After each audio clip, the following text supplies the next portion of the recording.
pessoal! Nós vamos começar agora mais um episódio do Conexão Físio, o podcast da fisioterapia do UniBH.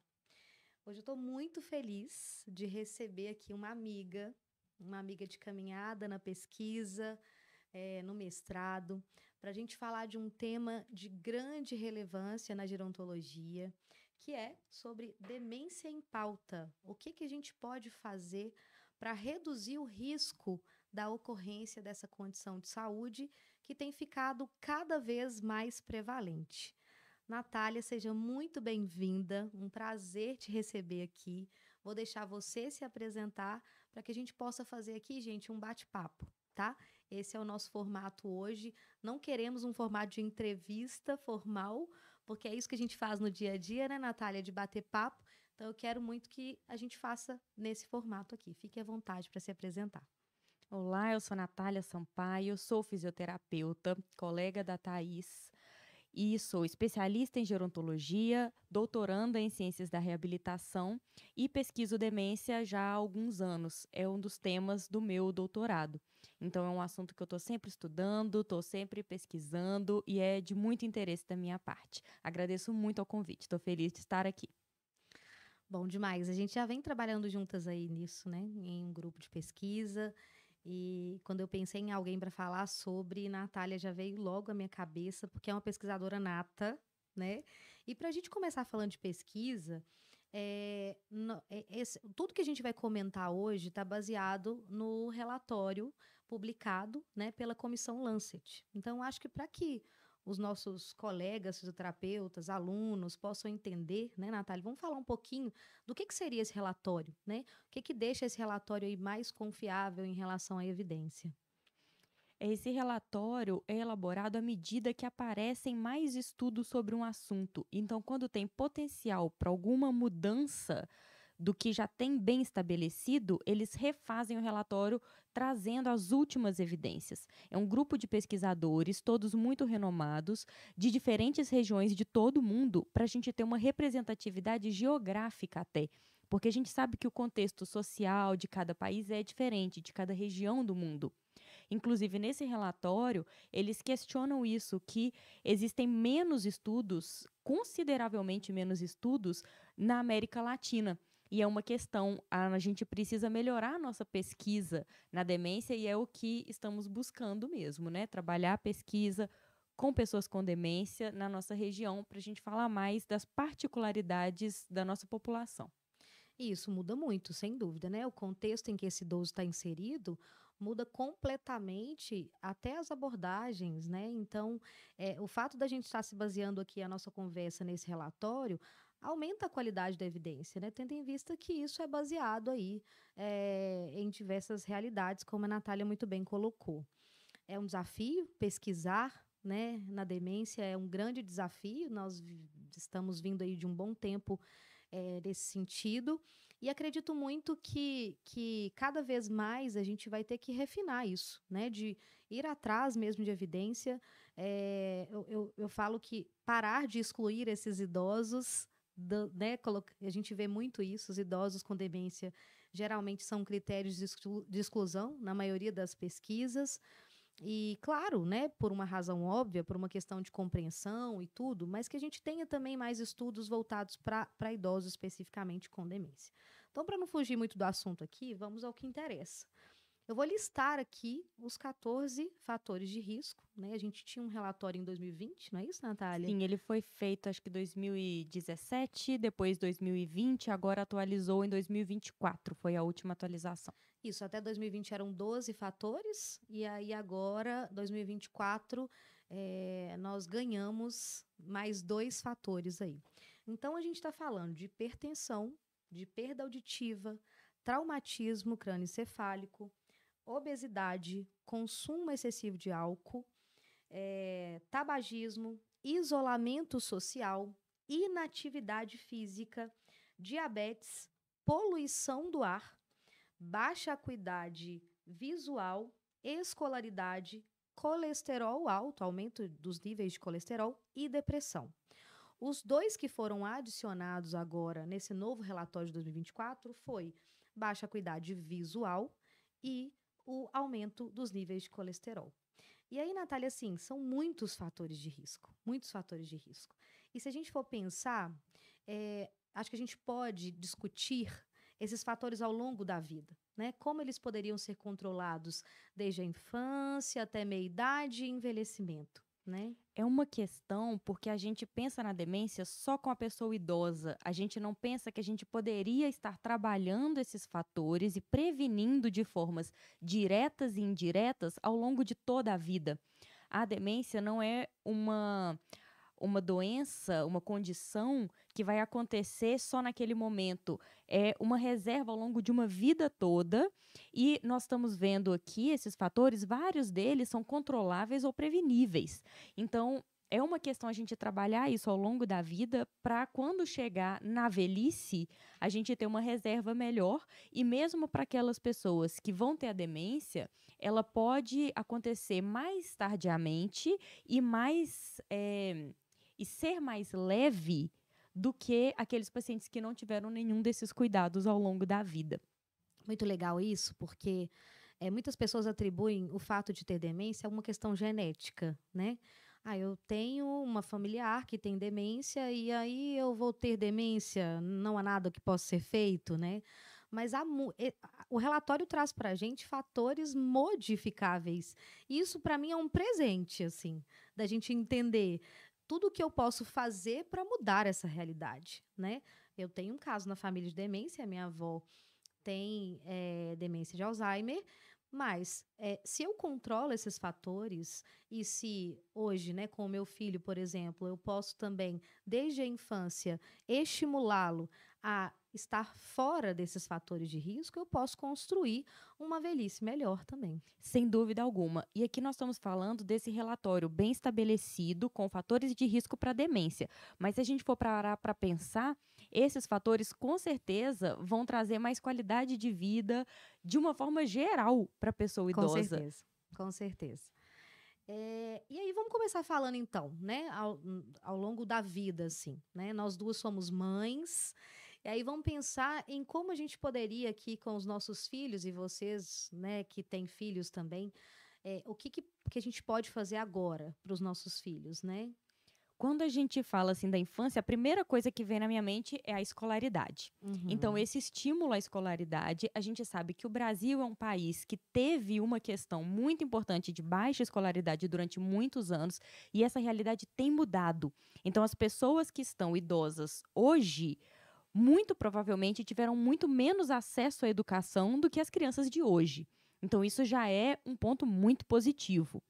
Mas a Uhum. gente tem que estimular essa educação e educação continuada na infância, durante a vida adulta e até mesmo na velhice. O estímulo cognitivo não é só escolaridade em anos de escola, mas Entendi. escolaridade em termos de estímulo cognitivo. Muito legal isso, porque assim, não basta só estudar, então, né? Assim, me formei, tenho boa escolaridade, sei lá, fiz pós-doc, tenho boa escolaridade, mas se eu não mantenho essa estimulação cognitiva, de certa forma, eu não estou mantendo uma boa reserva cognitiva, né? Exatamente. Isso é uma questão que foi trazida nessa última comissão, que os trabalhos que têm desafios cognitivos têm um efeito melhor do que o treinamento cognitivo na velhice. Ó, que A legal. pessoa que não tem nenhum comprometimento cognitivo e começa a fazer um treinamento para manter, ela tem um efeito que é pequeno. E a pessoa que tem um trabalho que estimula cognitivamente tem um efeito maior de proteção contra a demência. Não, muito legal isso. E legal pensar na escolaridade ainda na infância, né? Para além de ir à escola apenas, de estimular essa criança em casa, né, cognitivamente. Porque aí vai num primeiro pilar que poderia impactar no risco de desenvolver, que seria uma reserva cognitiva, né? Que seria, a gente vai até passar aí por 4 pilares, né? Sim. Então, o primeiro deles seria construir essa reserva cognitiva. Então, começa pela escolaridade aí também, né? Outra prática, né, dos fatores que estão aqui, que é inatividade física, também é algo que pode ser estimulado desde a infância, né? Sem dúvida alguma. A gente tem atualmente uma tendência grande para o sedentarismo. A Com gente certeza. sabe que 60% da nossa população é sedentária. Sim. E já existe uma recomendação também muito bem estabelecida pelas sociedades de cardiologia de 150 minutos de atividade física por semana. Isso que é considerado uma atividade física mínima. E a gente sabe que a maioria das pessoas não atinge esse nível. Então, pensando de construir o hábito da atividade física desde a infância, já é um grande avanço para essas pessoas, quando chegarem na meia-idade e na velhice, já terem esse hábito construído. Não, perfeito. Então, assim, estimular os nossos filhos a estarem ativos fisicamente, estimular os nossos filhos a estarem eh, cognitivamente ativos também, né? Então, corpo ativo, mente ativa, e não se trata apenas de estar na escola, né? Sim, Não se trata apenas, né, de uma atividade mínima durante a semana, né? Então também essa criança precisa estar menos nas telas, por exemplo, que é algo que renderia outra discussão, né? Mas é algo que está muito presente aí também nos estudos em pediatria, do dano que essa tela provoca, mas que também está muito relacionada a essa inatividade física aí na infância, né? e pouco estímulo cognitivo também, né? Porque a tela, Sim, a criança só recebe, ela não tem o estímulo de pensar, de tudo pronto, raciocinar, né? tá Tá tudo tudo pronto, ali. Não, exatamente. perfeito, perfeito, muito bom. E aí, quando a gente vai avançando, né, nós vamos aí, né, adolescência, meia-idade, começam a aparecer, na verdade, começa a chegar a conta, né, eu diria, a conta daquilo que eu já não realizei ali na infância. Na verdade, acho que é importante a gente falar da adolescência, da bebida e do cigarro, que são Boa, hábitos que boa, muito começam bom. muitas vezes na adolescência. Verdade, verdade. E são questões que começam na adolescência e muitas vezes vão perdurar ao longo de toda a vida Com adulta e velhice. certeza, com O certeza. cigarro é um vício extremamente difícil de ser lidado. Apesar de existirem estratégias para isso, ainda assim é uma questão muito importante de saúde pública, Com tanto o certeza. cigarro quanto a bebida alcoólica. São Sim. duas questões de extrema importância da adolescência em diante. Não, perfeito. Não, excelente colocação, porque assim, é muito difícil você pegar um adulto que começou a fumar como adulto, né? Sim, É perfeito, assim, porque realmente vai começar ali na adolescência esse hábito da bebida e do cigarro, ele vai começar na adolescência. Então, a gente já acrescentaria aí mais dois fatores, né? E sim. aí, se a gente já está falando de um adolescente que não foi estimulado cognitivamente, um adolescente que não foi estimulado fisicamente, ele já está aí com mais outros fatores que vão perdurar aí, né, ao longo da vida dele. E pensando que esses dois fatores, se começarem na adolescência, eles vão impactar em outros que vão começar na vida adulta. Por exemplo, hipertensão, diabetes e altos níveis de colesterol são diretamente influenciados pelos hábitos de vida, tanto de tabagismo quanto de etilismo. Não, perfeito. E aí, Natália, a gente já começa também a entrar em outro pilar, né? A gente estava falando, por enquanto, só de reserva cognitiva. E aí, quando a gente já entra em atividade física, a gente já entra no uso de cigarro, no uso de bebida alcoólica, nós estamos falando aí de um estresse oxidativo, né, de uma inflamação que vai provocar uma degeneração também, que pode levar à ocorrência da demência. Então, já entra aí em outra consequência que esse fator pode ter para aumentar a chance da ocorrência aí da demência. Então, falando desse segundo pilar, que seria então aí a inflamação e estresse oxidativo, né, que está muito intimamente relacionado com o uso do álcool e do cigarro. Sim, e aí entrando nessas outras partes que vão ser diretamente influenciadas na vida adulta. Por exemplo, o desenvolvimento de diabetes, de hipertensão e de uma hipercolesterolemia são muito relacionados a esses hábitos de vida. São doenças que têm sim um componente genético, como a gente falou mesmo da demência, Sim, mas esses outros hábitos de vida vão ser muito impactados por essas questões. E uma forma de prevenir, a gente já começa desde adolescência e ao longo da vida adulta. A pessoa que manteve bons hábitos de vida, Sim, ela provavelmente vai prevenir essas doenças que são crônicas, que não têm cura, que elas são controláveis, o que é sim, uma questão importante para a prevenção da demência. Para quem tem essas doenças, elas precisam ser controladas sim. com medicação, com hábitos de vida, com consultas médicas, ao longo de toda a vida, para elas não se agravarem, não se descompensarem. Não, perfeito. E aí já acumula também o quarto pilar, que a gente pode falar também de uma degeneração vascular, né? Um dano vascular. Porque aí a gente já está falando de hipertensão, nós já estamos falando de disfunções cardíacas, né? Que podem aí levar, por exemplo, à ocorrência de uma VE, por exemplo, e cursar com uma demência vascular, né? Sim. Então, o que aumenta ainda mais o risco da ocorrência. Por que eu estou falando disso? Porque às vezes quando e é muito importante falar disso, porque às vezes, né, nem todo mundo que está assistindo possa ser profissional de saúde, por exemplo, né? E as pessoas confundem muito demência igual Alzheimer. Alzheimer é um dos tipos de demência. Então aqui eu citei a demência vascular como mais um tipo, mas existem uma infinidade de tipos de demência, né? Que estão aqui relacionadas nesses fatores de risco que nós estamos falando. E quando a gente vai para esses danos vasculares, hipertensão, né, e outros fatores, a gente está falando mais relacionado aí mesmo à ocorrência de demência vascular, né? Sim, apesar de que as outras demências também vão ser impactadas se há uma redução na vascularização cerebral. Todas essas doenças podem resultar em uma redução da vascularização. A demência vascular vai acontecer nos casos da pessoa ter um AVE, AVC ou derrame, todas as palavras significam a mesma coisa.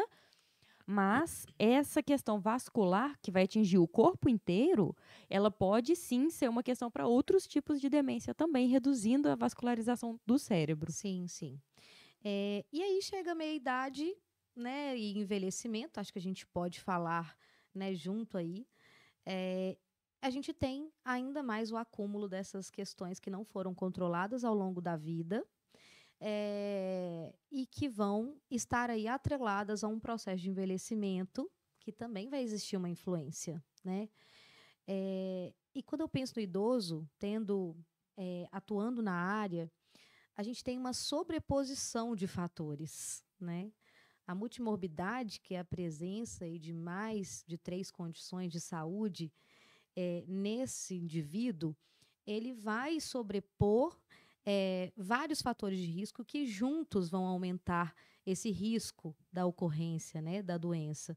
E aí a gente já está falando de vários outros. A hipertensão é uma condição muito comum no envelhecimento. Diabetes é uma condição muito comum no envelhecimento, né? Enfim. A redução da acuidade visual e auditiva são inerentes do envelhecimento. Quando a gente envelhece, a gente tem perda. O que a gente pode controlar é, para quem tem uma perda auditiva, usar o aparelho. Para quem tem uma perda visual, fazer consultas regulares com oftalmologista, usar os óculos, a cirurgia de catarata. Essas questões são controláveis, Sim, apesar de serem inevitáveis. sim, Alguma perda auditiva e alguma perda visual são inerentes ao do envelhecimento. envelhecimento, Sim, mas dá para controlar e isso não ser um fator de risco. sim, sim. É muito legal você trazer isso, né? A gente vai entrar nessa parte do que eu posso realmente fazer, e o quanto isso vai fazer diferença, né, para evitar realmente esse risco. E quando a gente está falando de perda auditiva e de perda visual, está intimamente relacionado com o que a gente disse de reserva cognitiva, né? Porque se eu escuto pouco ou se eu vejo pouco, eu estou sendo estimulado cognitivamente. Eu estou sendo menos estimulado cognitivamente, Sim. né, do que se eu estivesse enxergando bem e escutando bem, né? Sem dúvida alguma. E aí entra também a parte do isolamento social. Se eu não enxergo bem, eu não escuto bem, muitas vezes eu vou perder o interesse em estar fora de casa, em fazer coisas com outras pessoas, em me envolver em atividades diferentes por causa dessas perdas, e isso vai resultar no isolamento social. De novo, uma sobreposição de fatores, né? Então, eu tenho vários fatores que culminam com o isolamento social, mas que juntos vão chegar a uma perda de reserva cognitiva mesmo, Sim. né? Acho que a pandemia mostrou isso um pouco pra gente, né? Nós fomos Sim. pouco estimulados cognitivamente, se a gente for pensar. A E o gente não isolamento saía. social derrubou as pessoas idosas. Sim, com certeza. Acho que a gente vê isso na clínica, né? Assim, Sim. o dado, acho que a gente ainda não tem desse impacto pós-pandemia, mas a gente percebe na clínica a ocorrência, a chegada de mais idosos com diagnóstico de demência nesse período pós-pandemia, né? Muito em função mesmo desse isolamento que eles viveram. E aí a gente pode falar assim agora, né? Porque se a gente tem um dos fatores que a gente não citou, Natália, que foi o traumatismo craniano, né? Que assim, está relacionado à Aí meia-idade, vem né? uma questão que eu acho que é relevante a gente falar do contexto de cada país. Isso é Perfeito. muito estudado nos Sim. Estados Unidos, que é o país onde tem mais pesquisa.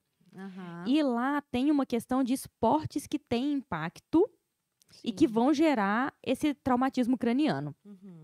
Então, esportes do tipo futebol americano, rugby na Europa também é comum, esses jogadores de rugby, lutas que vão ter impacto na cabeça. Essas pessoas que têm traumatismos cranianos ao longo da vida, seja de repetição ou seja uma única vez por um acidente, estão mais sujeitas. E aqui, nos países de média e baixa renda, a gente tem menos estudos nesse sentido. Mas como os estudos mais robustos são nesses países onde isso é uma Muito questão legal isso. prevalente, isso aparece.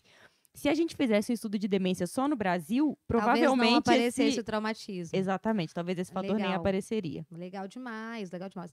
A gente fez recentemente aqui no Uni uma revisão sobre a ocorrência de disfunções neurodegenerativas em atletas de boxe. Uhum. E era muito evidente mesmo, né, que não eram estudos desenvolvidos no Brasil mesmo, e que a ocorrência de demência estava realmente, né, intimamente relacionada, né, com essas questões neurodegenerativas. Ela Sim, não estava só a dentre demência, mas o elas. parkinsonismo também é muito Sim, prevalente. sim. Então, assim, muito legal você trazer isso, porque realmente, talvez se a gente pegasse só um recorte do Brasil, a gente não veria esse fator de risco, né?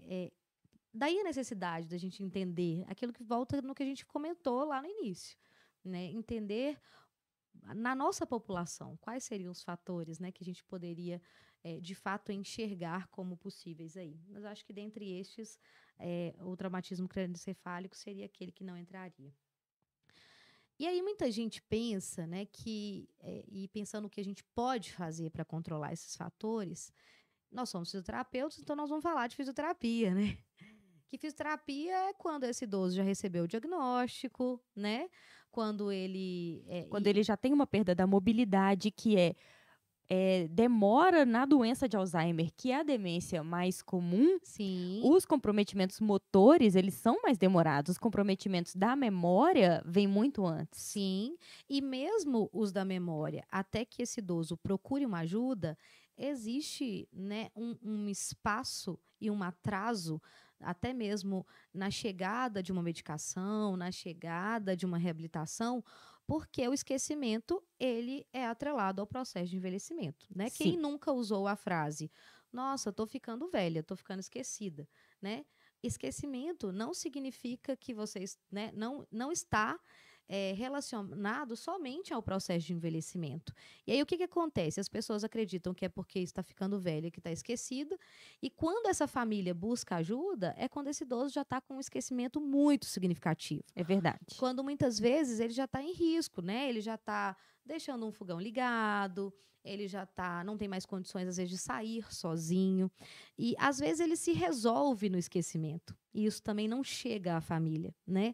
Isso acontece muito também na prática clínica, no que a gente vê. Sim. A família demora para perceber e o diagnóstico demora para chegar. Sim. Por ser clínico, né? Também. Sim. Né? E é um diagnóstico por exclusão. Os exames de imagem têm alguns achados, mas eles não são conclusivos. A gente não dá o diagnóstico só por um exame de imagem. Inclusive, quem dá o diagnóstico é o profissional médico. O fisioterapeuta pode, na suspeita de ou um declínio cognitivo, encaminhar esse paciente para uma avaliação médica com o geriatra, com o neurologista ou psiquiatra. Todas as 3 especialidades têm capacidade de fazer esse gerenciamento e esse primeiro diagnóstico do paciente. Mas como o fisioterapeuta é fundamental nesse sentido, né? Eu acho que o vínculo que a gente tem com o paciente na fisioterapia ambulatorial, domiciliar, nos permite acompanhar esse idoso ao longo do tempo e identificar também essas mudanças, né? Sim, nós encontramos com essa pessoa muito mais do que Com o certeza, médico. com Às certeza. vezes a gente vai estar fazendo atendimentos semanais, mais de uma Sim. vez por semana, por causa de uma dificuldade de marcha, de deambulação, por causa de uma queda. E na hora que a gente vai perceber, esse idoso tem aí um declínio cognitivo que a gente já percebeu antes mesmo dele ser encaminhado. Com certeza, às vezes a família nem percebeu e a gente tem esse papel de encaminhar. Eu costumo falar para os meus alunos que encaminhamento também é conduta. Sem dúvida alguma. Porque às vezes a gente pensa assim, vou encaminhar para o nutricionista, vou encaminhar para o geriatra e eu não fiz nada. Você fez muito, você rastreou e identificou a alteração. Então, cabe, né, a nós também fazer essa identificação. Então, uma avaliação bem feita, uma avaliação bem conduzida, um acompanhamento bem conduzido, conhecer o seu paciente, se você já o acompanha, é fundamental para poder identificar esses sinais, né, de esquecimento e de esquecimentos que não são inerentes de um processo de envelhecimento saudável, eu diria, mas que sim, já tem um comprometimento, né, em funções do dia a dia aí desse paciente. E cabe a nós orientar também a família. Muitas vezes a família do paciente que tem demência está muito preocupada em ter demência também, por causa da Sim. questão genética. Então, só de a gente orientar esses familiares, olha, existem alguns fatores que são preveníveis. Você está cuidando de você?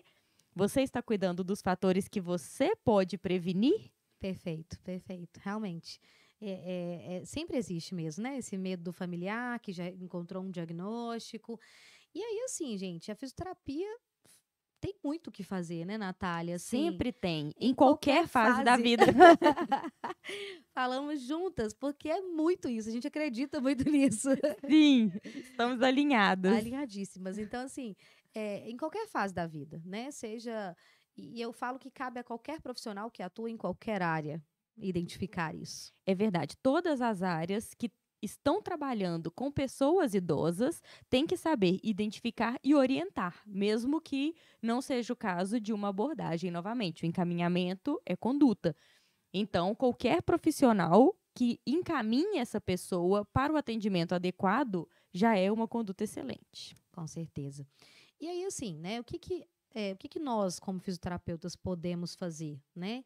Então, vou deixar você discorrer e, Natália, eu vou te complementando. Vamos lá. Vou pensar primeiro nessa promoção da saúde, em orientar as pessoas sobre os fatores de risco e estimular a pessoa a ser mais ativa, sair do sedentarismo, tentar mudar o hábito de cigarro, de etilismo, que não consiga parar, mas que tente reduzir. Quem não consegue começar uma atividade de 150 minutos por semana, que seja menos do que isso, qualquer atividade física já tem o seu valor. Com certeza, com certeza. Que a pessoa seja estimulada a participar de grupos, encontrar com pessoas e fazer atividades de lazer que sejam do interesse dela para evitar o isolamento social e a depressão. Quem tem essas condições crônicas, estar em dia nas consultas, controlando hipertensão, controlando diabetes, controlando depressão, controlando hipercolesterolemia. E essa parte da promoção da saúde, eu acho que cabe a todos os fisioterapeutas, e especialmente aqueles que estão no atendimento primário, que estão fazendo grupos em posto de saúde, de diabetes, de hipertensão, de dores articulares. Você pode estar tratando uma dor articular, mas você está aí promovendo essa prevenção da demência também. Com certeza. Eu acho que nós somos profissionais do movimento, né? Nós promovemos movimento. Então, pelo estímulo à atividade física, a gente consegue, né, estimular esse paciente e ele vai controlar diversos outros fatores pela atividade física.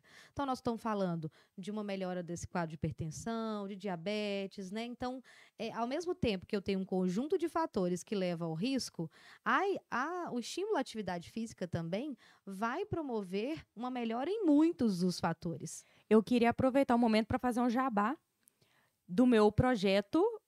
Sou eu, juntamente com outros profissionais da saúde, fisioterapeutas, médicos, nutricionistas. Chama Projeto Movimento Bandeirantes. Sigam no Instagram. E a gente promove um evento mensal com um café da manhã e um bate-papo com os profissionais, justamente para a gente fazer essa promoção da saúde. Em seguida, a gente vai fazer uma caminhada ou uma corrida na Avenida Bandeirantes, no Sion, ali entre Sion e Mangabeiras, né? A avenida fica fechada aos domingos, então é super agradável de caminhar. Então a gente vai em grupo, acompanhando essas pessoas e estimulando para um começo e uma atividade em grupo, porque sozinho é sempre mais difícil. Com certeza. Em grupo fica mais fácil da gente estimular, da gente aderir à atividade e aos bons hábitos. Então todos estão convidados a seguir o nosso movimento, acompanhar a gente nas redes sociais e participar dos nossos eventos mensais. Que legal, Natália, assim, uma excelente iniciativa, né? E eu acho que a sua iniciativa, ela mostra também para quem está começando, que começar, assim, esse apoio é fundamental e que começar exige muito pouco, porque às vezes a gente fica esperando uma oportunidade. Quando eu, né, na segunda... Tá aí a sua oportunidade. A oportunidade já chegou. É né? isso. Se era isso começar. que estava faltando, agora tem. Se era companhia, já tem. Se era profissional, já tem. Para poder te orientar, te supervisionar. E eu falo assim, que atividade física, se você quer mesmo, é muito barato, né? Pode ser, se você quiser, pode ser. Pode ser muito fácil, ela não precisa ser complexa. Sim, sim. Coloque o que você tem, a roupa que você tem, né? O tênis que você tem, se você tem um tênis, né? Porque até isso também na corrida, por exemplo, já vem sendo muito questionado, né? Coloque o que você tem e comece, né? Eu acho que é isso. E aí já temos um bom estímulo aí para começar. E aí, assim, né? Mas quando a gente pensa nesses fatores todos, vem muito uma questão também, por mais que a gente tente, né, ser um profissional que faz um estímulo aos nossos pacientes e tudo, a gente esbarra numa questão também de saúde pública, né, Natália, que é um assunto que a gente tem que trazer também. Sem dúvida alguma. Sem política pública, só o fisioterapeuta individual querendo fazer não consegue carregar esse fardo. É um fardo pesado. Sim. Então, a gente precisa, sim, de política pública. Inclusive, para os tabagistas, o SUS oferece um tratamento excelente para quem quer parar de fumar, com medicação, com acompanhamento psicológico, acompanhamento médico. É o melhor tratamento para quem quer parar de fumar. Procure seu posto de saúde mais próximo. A gente tem política pública anti-tabagismo, que é de extrema importância. Sim. E a gente procurar saber dessas questões também. Da escolaridade é uma questão. Sim. Que é uma questão de saúde pública, não só do fisioterapeuta, né? Com certeza, com certeza. E sem contar as outras iniciativas também nos centros de saúde, né? Grupos de hipertensão, Sim. grupos para pacientes que têm diagnóstico de diabetes, né? Existem diversas iniciativas. Aqui no UniBH, por exemplo, a gente tem um grupo que acontece aqui na Paróquia Sagrada Família, no Havaí, que atende toda a comunidade aqui do entorno, que é de orientações. A gente tem fisioterapeutas, nutricionistas que orientam toda a comunidade com relação a pacientes que têm diagnóstico de diabetes. Então, né, tá aí, mais um fator de risco sendo controlado de forma gratuita. Basta ir, basta começar. Né? É isso. Então, é isso, né, Natália? Acho que foi um excelente bate-papo, muito bom, né, trocar com você. Acho que a gente ficaria aqui a tarde inteira falando de demência. É um assunto muito extenso. Hoje a gente quis se ater mais aos fatores de risco também. Te agradeço muito por estar aqui. É um Eu que agradeço o convite. Compartilhar a fisioterapia com você, a pesquisa com você, os estudos em demência com você. Né? Cada vez que eu sento com a Natália, eu aprendo um pouco mais. E eu acho que é junto dessas pessoas que a gente tem que andar. Né? Obrigada por ter aceito o nosso convite de estar aqui hoje. Né? Acho que a sua visão, né, até a sua iniciativa com esse projeto, eu acho que traz um novo olhar, até mesmo para os fisioterapeutas, de que a gente pode fazer mais do que no nosso entorno. A gente pode também ter iniciativas para além do poder público, que eu acho que é isso que você está Com fazendo. certeza. Engajar a comunidade é uma questão importante. E eu vejo muito valor no papel das universidades também nisso. Com As certeza. universidades, especialmente as grandes como o UNBH, trazem muito essa questão de trazer a comunidade, trazer o público também para a universidade. Eu acho isso de muita riqueza. Eu agradeço muitíssimo o convite, muito feliz de estar aqui e de compartilhar essa trajetória com você, Thais. Muito bom. É isso, pessoal. Gratidão a vocês que acompanharam o nosso podcast. Fique atento às nossas redes sociais para que vocês possam acompanhar aí mais conteúdo, né? Em breve aí outro episódio estará no ar. Muito obrigada pela atenção. Um beijo a todos vocês.